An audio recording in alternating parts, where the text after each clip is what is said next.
नमस्कार.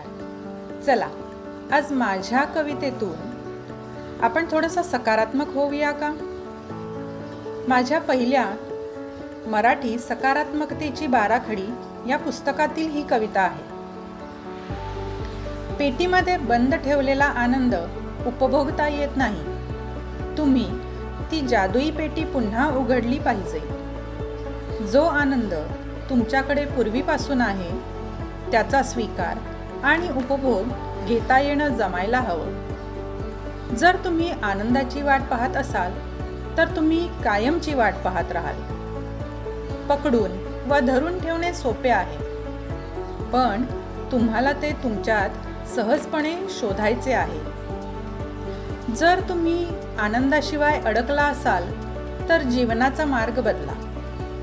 तुम्ही परिस्थिती आणि नातेसंबंधांमध्ये अडकले असाल तर आनंद शोधण्याचा मार्ग बदला. प्रत्येक प्रसंगी तो आनंद प्रत्येक क्षणात घडवून आणण्यासाठी धाडस आणि धैर्य बाळगण्यास विसरू नका. तुमच्या कोणत्याही वळणावर माझी सोबत आणि सकारात्मकता नेहमीच असेल. तुमचीच नीलम.